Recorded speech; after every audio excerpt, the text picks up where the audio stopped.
À la veille de l'élection présidentielle de 2025, le Parti des peuples africains Côte d'Ivoire, PPACI, par la voix de son président du Conseil stratégique et politique, Dr Kone Katina, a réaffirmé sa position sur les candidatures. Le parti dénonce l'illégalité d'un quatrième mandat pour le président sortant, Alassane Ouattara, en s'appuyant sur les dispositions des constitutions de 2000 et de 2016 et souligne la légalité de la candidature de Laurent Gbagbo investi par le parti et conforme aussi bien au droit national qu'aux engagements internationaux de la Côte d'Ivoire. Face au refus du gouvernement d'ouvrir un dialogue sincère et à l'ignorance des appels à l'apaisement, le PPACI appelle à une mobilisation pacifique mais déterminée contre toute tentative de confiscation du pouvoir, invoquant à la fois la responsabilité historique du Conseil constitutionnel et l'exigence de justice, de démocratie et de réconciliation nationale.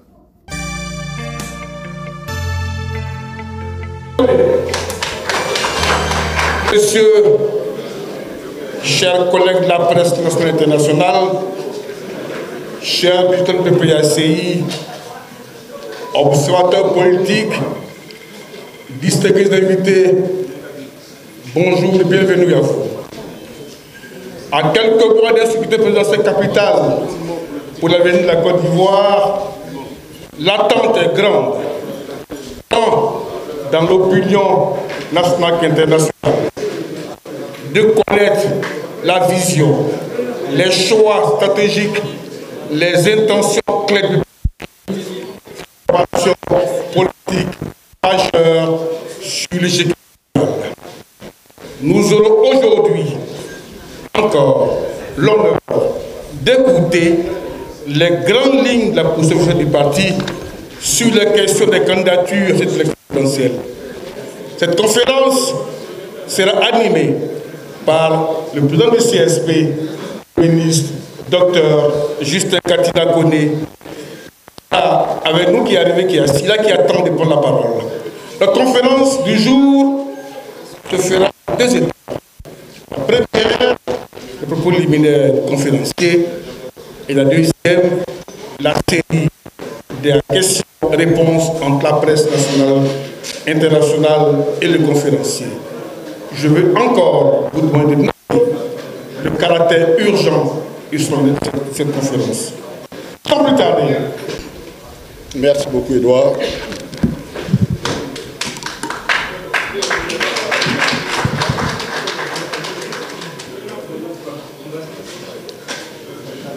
Camarades président exécutif, SP, camarades vice-président exécutif, camarades secrétaires généraux adjoints, chers amis, secrétaires nationaux techniques, chers amis des médias, personnes qui suivent depuis leurs différentes localisations pour vous dire merci. Merci pour votre disponibilité. Merci de répondre toujours à nos invitations. Tout à l'heure, le modérateur Edouard l'a dit, les circonstances nous imposent à la fois notre coup de grâce et la solennité avec laquelle nous avons prononcé cette conférence. D'habitude, nous prenons le soin de commenter les propos liminaires. Nous les commentons. Mais aujourd'hui, nous allons les lire intégralement parce que les circonstances nous l'imposent. Il faut que tous ceux qui nous regardent comprennent le sérieux que nous accordons à ce moment et la gravité de la situation. De la Côte d'Ivoire qui ne cesse de se détériorer tous les jours en ce qui concerne les droits de l'homme. Pas plus tard qu'hier nuit, un pauvre petit cyberactiviste inconnu s'est fait arrêter et a été arrêté. Et les arguments qui sont en notre possession, puisqu'il n'y a pas eu de convocation du mal, on ne sait même pas pourquoi il a été arrêté. mais les éléments qu'on a mis en notre constitution, c'est-à-dire une vidéo dans laquelle il appelle les Ivoiriens à sortir de façon pacifique, portant les drapeaux de la Côte d'Ivoire, pour aller le 10 s'asseoir dans les maquis pour écouter les délibérations du Conseil constitutionnel. Si telle est l'information qu'on nous donne est vraie, est-ce que cela est suffisant pour interpeller ce jeune homme-là dans ces conditions? On ne peut pas continuer de martyriser le peuple. On ne peut pas continuer de vouloir faire taire tout le monde.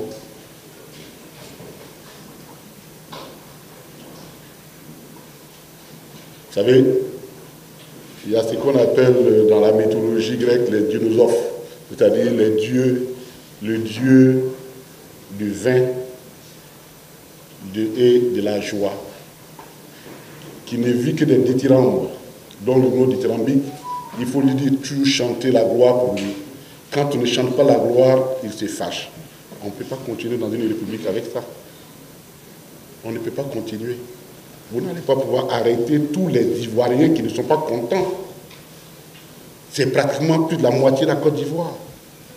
Au moins, si vous n'avez pas de solution à leur apporter, laissez-les au moins exprimer leur désaccord.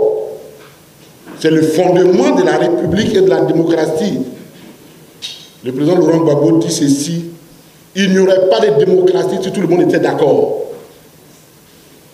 La base fondamentale de la démocratie, c'est le désaccord. J'irai même plus loin, la République est fondée sur le principe du désaccord. C'est pourquoi on parle de contrat social. On ne peut pas tout le monde d'accord. Donc nous dénonçons cette énième arrestation qui dénote l'état d'esprit dans lequel nous nous trouvons. Après Gala Colibri, après quel autre cyberactiviste, mais laissez les gens s'exprimer dans ce pays. C'est leur droit. C'est leur droit et c'est constitutionnel.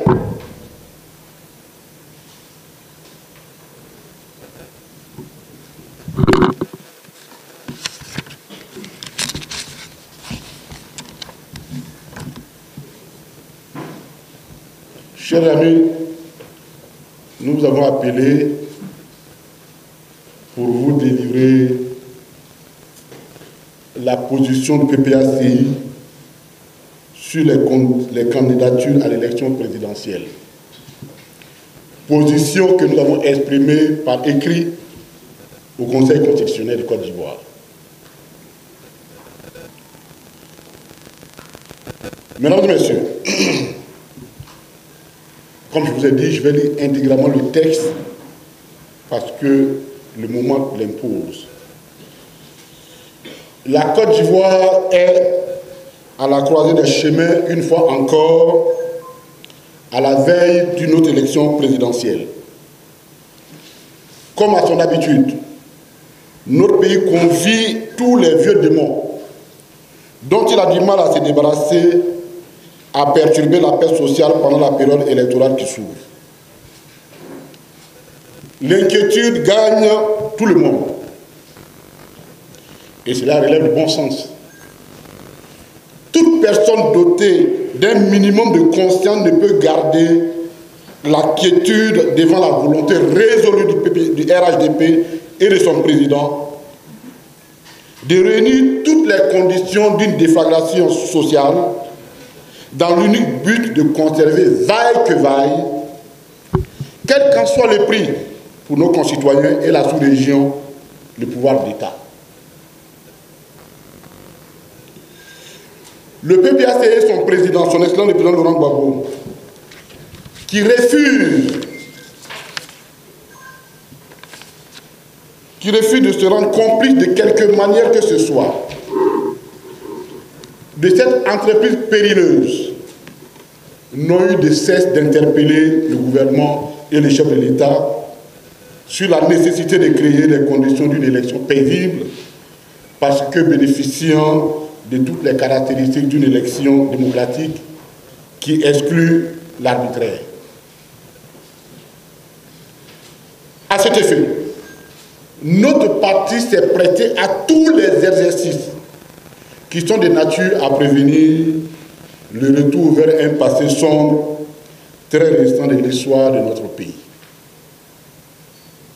Pour rappel, sur instruction de son président, notre parti a participé activement à la 5e phase du dialogue politique, dont les résolutions étaient censées raffermir la réconciliation nationale en évacuant toutes les questions qui sont potentiellement porteuses du gène conflictogène.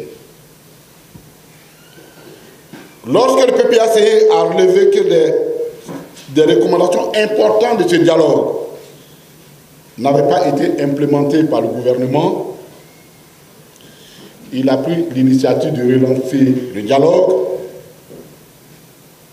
en adressant le 15 mars 2024 un courrier au Premier ministre, chef de gouvernement. Dans ce courrier, le PPACI sollicitait une audience auprès du Premier ministre à l'effet de lui soumettre de rechef la question de l'inscription du nom de son excellence le président Laurent Gbagbo sur la liste électorale. N'ayant reçu aucune réponse de ce premier courrier, notre parti a adressé au Premier ministre un second courrier de relance le 12 avril 2024. Jusqu'à ce jour, le PPACI n'a reçu la moindre réponse du chef du gouvernement. Même pas par courtoisie, comme cela se fait dans une administration qui se respecte.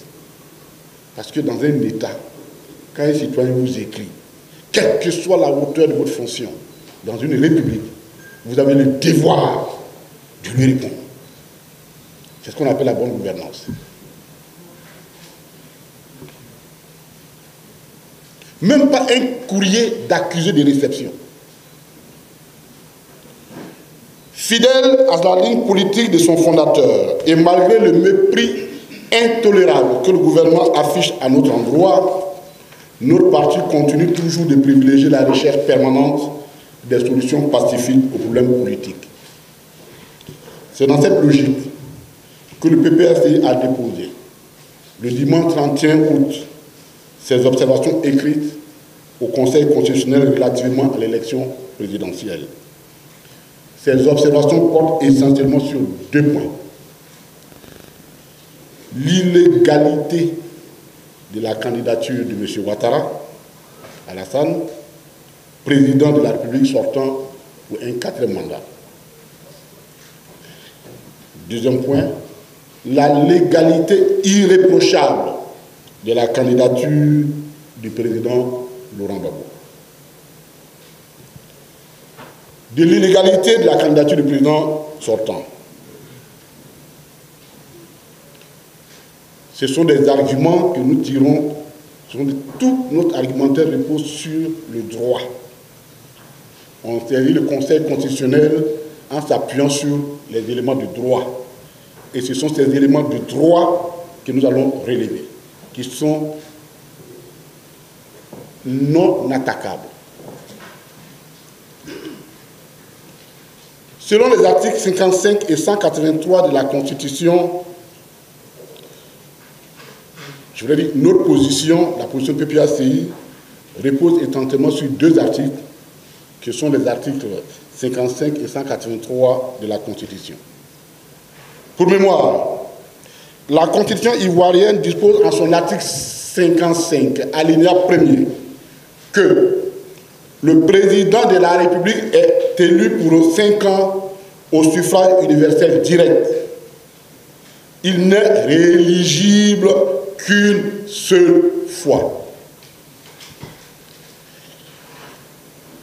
L'article 183, quant à lui, énonce clairement ce qu'on appelle les dispositions finales de chaque d'une loi ou transitoire, que la législation actuelle en vigueur, c'est-à-dire au moment où on prenait la Constitution de 2016, la législation actuelle en vigueur en Côte d'Ivoire reste applicable, sauf l'intervention de textes nouveaux, en ce qu'elle n'a rien de contraire à la présente Constitution.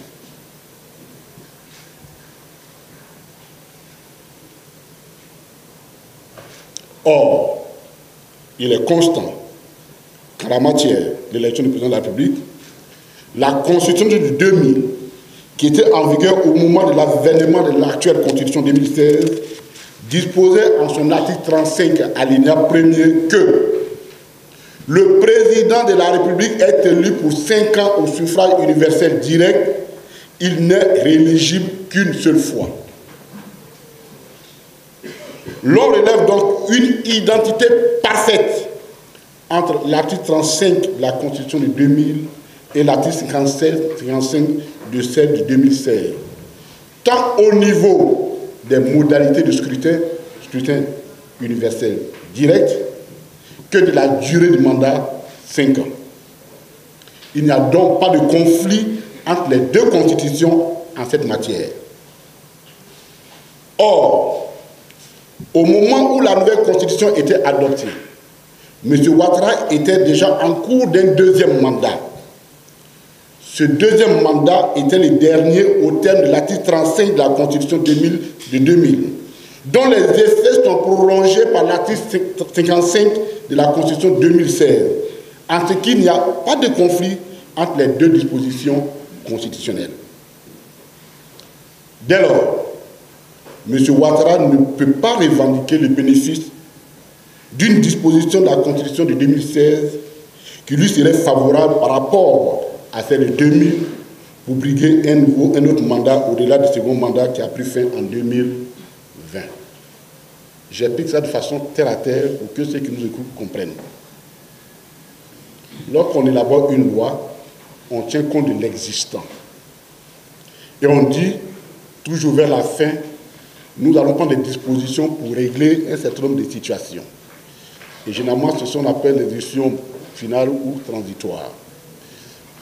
Et ici, la loi a dit, la Constitution, en son article 183, que la nouvelle Constitution, les anciennes dispositions dont l'État est court, qui régit des situations en cours, restent valables tant que ces dispositions ne sont pas en conflit avec les nouvelles dispositions. Or, nous avons lu les deux articles. Ce n'est même pas à interpréter puisqu'ils sont écrits de la même façon avec les mêmes virgules. Donc, le scrutin par lequel les modalités de scrutin, la forme de scrutin par lequel a été élu M. Ouattara n'a pas changé. Le mandat n'a pas changé. Donc, il n'y a aucun conflit entre les deux. Donc, on ne peut revendiquer, à la limite, si la nouvelle loi donnait un bénéfice plus grand à M. Ouattara que l'ancienne loi, on aurait compris qu'il puisse en revendiquer le bénéfice. Mais les deux textes sont identiques. Donc, il n'y a aucune raison qu'on nous parle d'une multitude de mandats. Il en va de même de l'argument totalement inopérant d'un 4e mandat, justifié par un 3e que lui aurait concédé le Conseil constitutionnel. En effet, le cumul de 2 légalités ne confère nullement la légalité. Ce n'est pas parce que tu es dans l'illégalité que tu cumules l'illégalité que les 2 illégalités donnent quelque chose de la légalité. Dans quel sens? 1 moins plus 1 moins, ça fait 2 moins, ça fait moins. Ça, on nous a appris ça, moins en mathématiques. On ne peut pas, sinon autrement, il n'y aurait pas la récidive. Or, chaque tentative, la 2e tentative de contourner une loi se nomme la récidive. Il n'y a aucune loi à être récidiviste.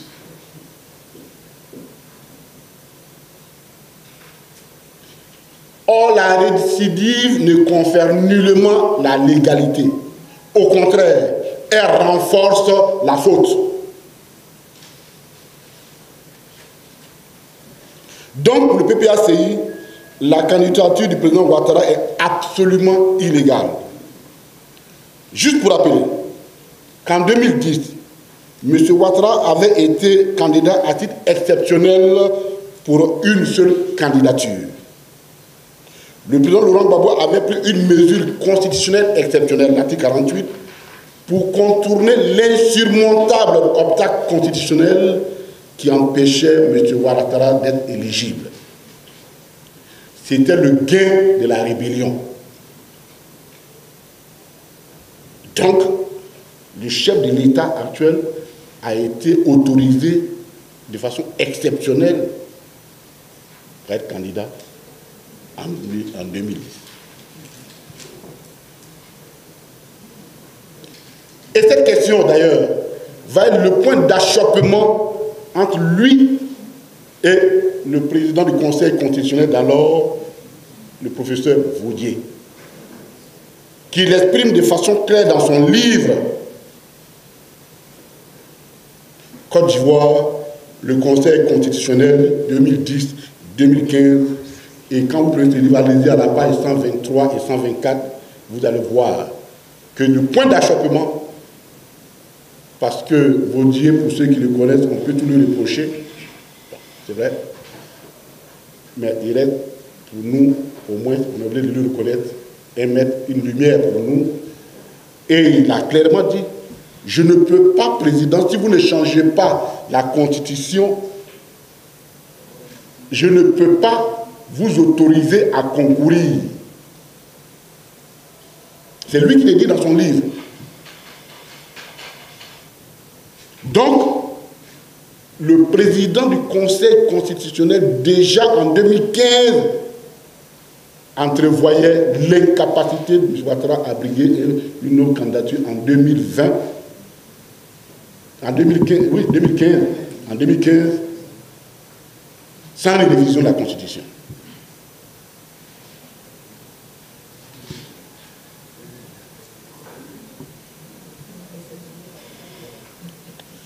Mais en 2015, quand M. Vaudier a été contraint à la démission, le nouveau président du Conseil constitutionnel s'appelait Koné Mamadou, qui est arrivé, il faut le dire les choses, ça aussi parfois ça nous échappe. Il est arrivé dans les arcanes du pouvoir par le bénéfice de la rébellion. Donc paradoxalement, le pouvoir de veiller à la Constitution. Quel paradoxe! Quel paradoxe!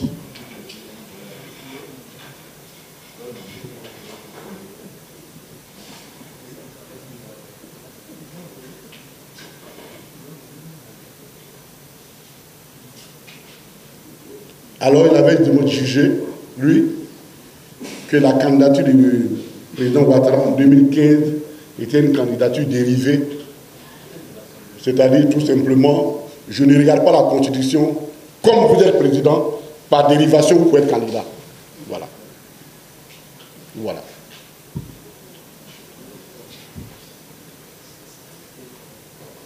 Bien que cette candidature viole et la Constitution et une décision de la Cour suprême qui avait été prononcée en son temps lorsque la Cour suprême était présidée par le magistrat Tiakouni.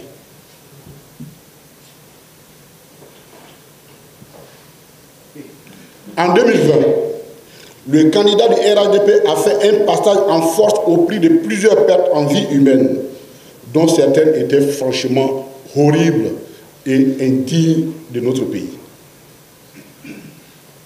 Fort de ce succès, il entend utiliser le même mode opératoire pour un 4e mandat.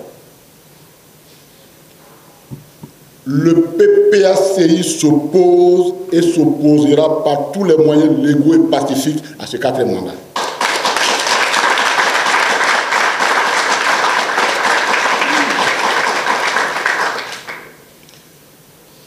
Pour ce faire, il attire l'attention du Conseil constitutionnel sur sa responsabilité devant l'histoire.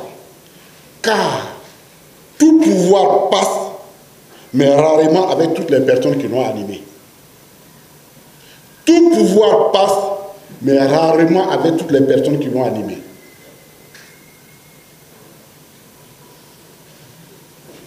Il est donc de sa responsabilité, donc je parle du Conseil constitutionnel, d'éviter à la Côte d'Ivoire une autre page sombre de son histoire à cause d'une élection.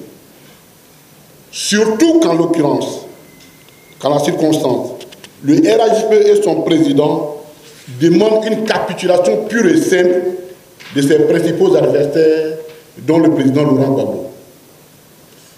Le PPAC s'y oppose et l'a signifié au Conseil constitutionnel avec des arguments de droit. Ce sera le deuxième point de la candidature légale du président Laurent Gbagbo. Le PPACI a dûment investi le président Laurent Gbagbo pour être son candidat à l'élection présidentielle en 2025. Cette investiture a eu lieu pendant la convention du parti convoquée le 10 mai 2024.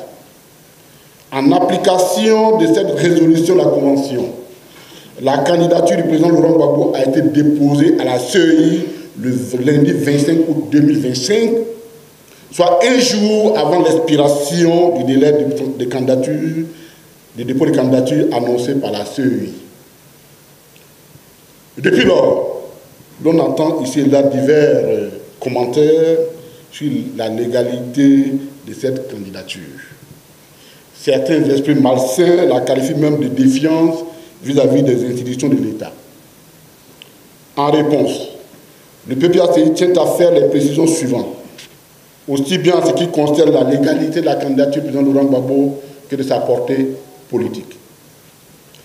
En ce qui concerne la légalité de la candidature du PPACI, du candidat du PPACI, les arguments de droit solides qui soutiennent celle-ci tiennent pour l'essentiel des dispositions de la Constitution et les engagements internationaux de la Côte d'Ivoire. En ce qui concerne les dispositions constitutionnelles, il convient de se référer encore à l'article 55 de la Constitution. Cet article énumère en son alinéa 3 les conditions requises pour être candidat. Il est ainsi inscrit ou écrit que le candidat à l'élection présidentielle doit jouir de ses droits civils et politiques et doit être âgé de 35 ans au moins. Il doit être exclusivement de nationalité ivoirienne, né de père ou de mère ivoirien d'origine. Article 55, alinéa 3. Nous allons prendre ces conditions pour voir est-ce que le président Laurent Gbagbo ne les remplit pas. Nous rappelons que la Constitution est la norme suprême dans une république. C'est la fondation de la République, de l'État. Donc, aucune disposition infraconstitutionnelle ne peut venir contredire ou prendre à défaut les dispositions d'une constitution. Cette précision est détail.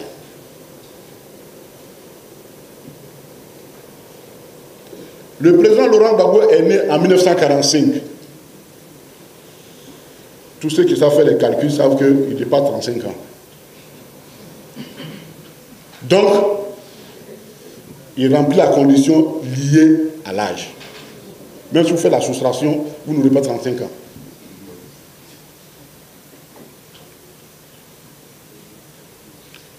Le président Laurent Gbagbo jouit de l'entièreté de ses droits civils et politiques. J'insiste, je répète, je l'ai déjà dit ici, le président Laurent Gbagbo jouit de l'entièreté de ses droits civils et politiques. Aucun acte ou décision judiciaire portant déchéance de ses droits civiques et politiques ne lui a été signifié. Ne lui a jamais signifié un tel acte. La décision qui circule dans les réseaux sociaux, mais qui ne lui a jamais été adressée, signifiée à l'intéressé lui-même, se rapportant à cette soi-disant condamnation, émanant d'une juridiction totalement incompétente pour juger le président de la République, quel que soit le statut qu'on lui donnait à ce moment-là, qu'il l'eût considéré comme étant, que cette cour l'eût considéré comme étant ancien président de la République au moment des faits ou ancien président,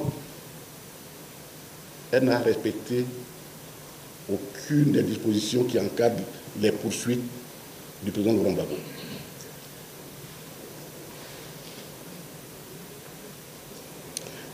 Et cette décision que j'appelle rumeur, parce que vous prenez une décision, vous ne la portez pas à la connaissance de quelqu'un, on va supposer que sur cette décision rumeur, la première fois qu'en Côte d'Ivoire, on a une décision judiciaire qui relève des rumeurs et qui porte atteinte aux droits de quelqu'un, ne comporte aucune mention relative à une quelconque déchéance de ses droits civiques et politiques. Je rappelle que lorsque le juge prononce une condamnation, il n'est pas obligé de prononcer, même quand la loi le prévoit, de prononcer les déchéances. Qu'on appelle les peines complémentaires. Et comme ce sont des peines exceptionnelles, en droit, toute exception s'exprime de façon claire.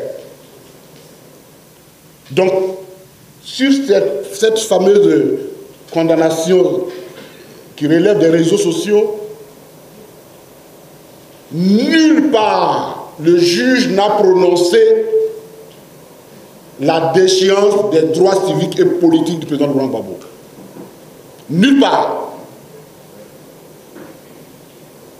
Dès lors, il remplit la deuxième condition fixée par la Constitution de la République de Côte d'Ivoire.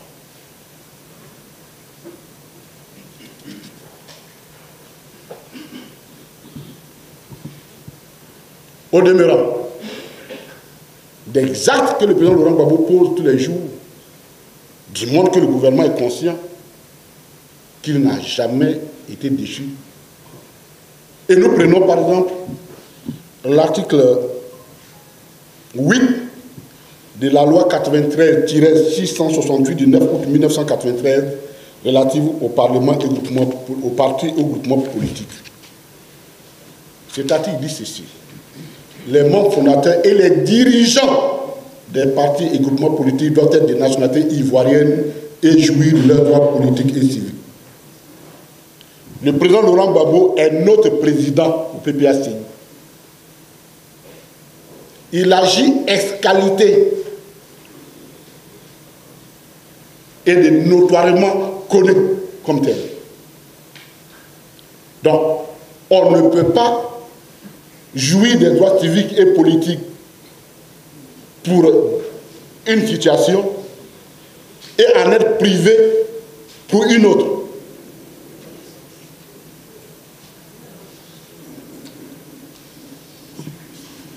Le président Laurent Gbagbo est le président du PPACI.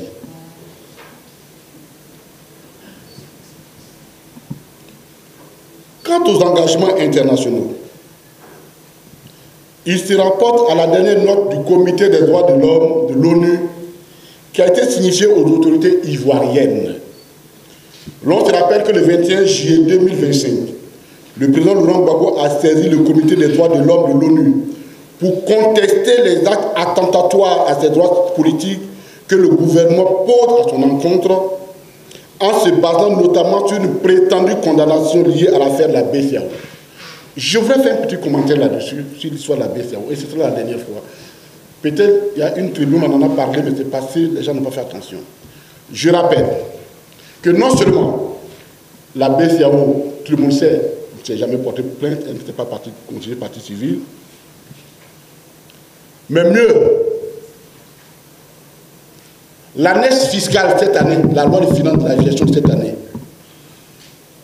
écrit de façon claire et nette que les dépenses engagées pendant cette période-là, de décembre 2010 à mars 2011, sont des dépenses de salaire régulièrement passées et demandent au Trésor de les comptabiliser comme telles.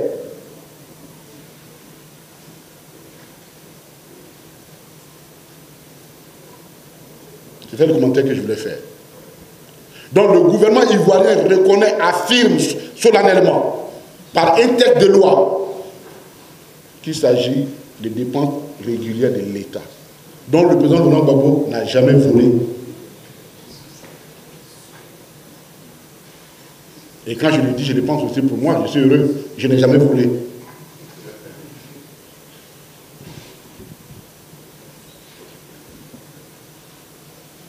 En réponse donc à la requête du président Laurent Gbagbo, le 20 août dernier, le comité a demandé à l'État de garantir l'exercice, à l'État ivoirien, effectif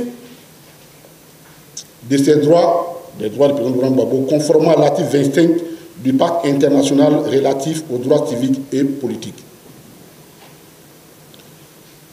S'il est constant que les mesures provisoires demandées par le requérant ont été rejetées par le comité, il n'en demeure pas moins que le comité a expressément demandé à l'État ivoirien de veiller au respect des droits politiques et civils du président Laurent Gbagbo. En d'autres termes, l'État a une obligation de résultat tout en conservant le libre arbitrage des moyens à mettre en œuvre pour arriver à ce résultat qui consiste au respect des droits politiques du président Laurent Gbagbo. Et l'un de ses droits, c'est de participer à l'élection de 2025. Je voulais faire un petit commentaire là-dessus, parce qu'on entend beaucoup de choses.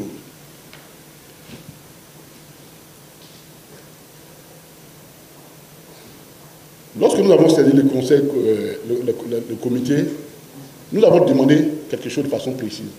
On a demandé que le président Laurent Gbagbo, ses droits sont violés de façon constante.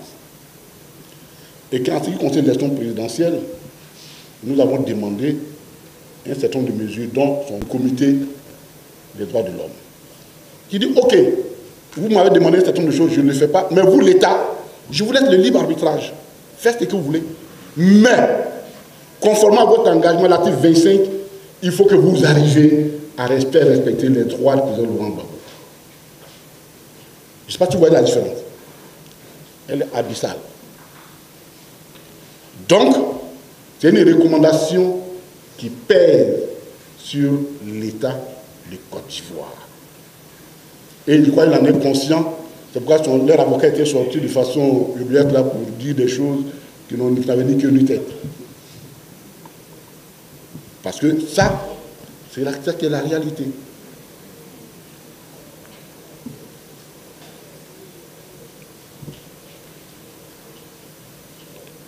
En tout état de cause, l'État ivoirien ne peut se soustraire de cette demande du Comité des droits de l'homme sans se mettre au banc de la communauté internationale ni violer la Constitution ivoirienne.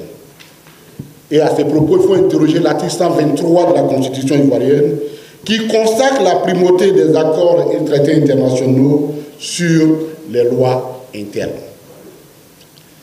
C'est d'ailleurs l'argument avancé par le Conseil constitutionnel en 2011 pour donner une notion constitutionnelle au pouvoir de M. Ouattara. Vous rappelez bien que lorsque le Conseil constitutionnel s'est réuni pour se dédire en violation de la Constitution, l'argument qu'ils ont avancé pour se couvrir dit, comme l'Union africaine avait dit ça, donc, et que ces recommandations sont supraconstitutionnelles, donc elles sont au-dessus des lois ivoiriennes, au-dessus des lois ivoiriennes, nous nous donnons donc le droit de violer l'article 97 qui dit que les décisions du Conseil constitutionnel ne sont susceptibles d'aucun recours. Et c'est sur la base d'une recommandation de l'Union africaine que M. Ouattara a eu sa première onction constitutionnelle en violation de la Constitution. Donc la jurisprudence, elle est là. Le Conseil constitutionnel ne peut pas échapper à sa propre jurisprudence.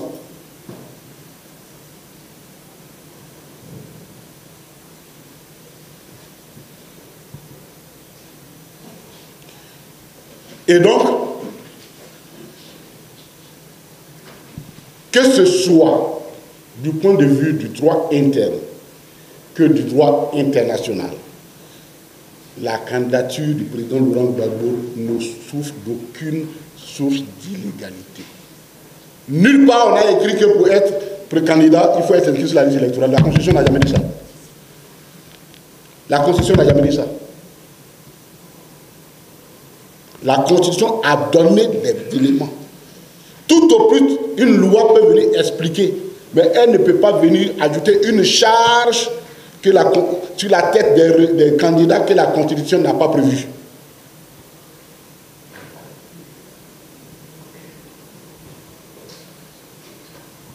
Et toutes ces dispositions, notamment la note du Comité des droits de l'homme de l'ONU, donnent une envergure encore plus importante à la portée politique de la candidature du président Laurent Gbagbo.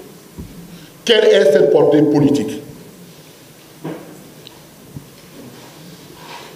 L'une des citations les plus connues de celui qui apparaît comme l'un des plus grands défenseurs des droits de l'homme, des droits civiques, Martin Luther King, est la suivante. Chacun a la responsabilité morale de désobéir aux lois injustes. Chacun a la responsabilité morale de désobéir aux lois injustes.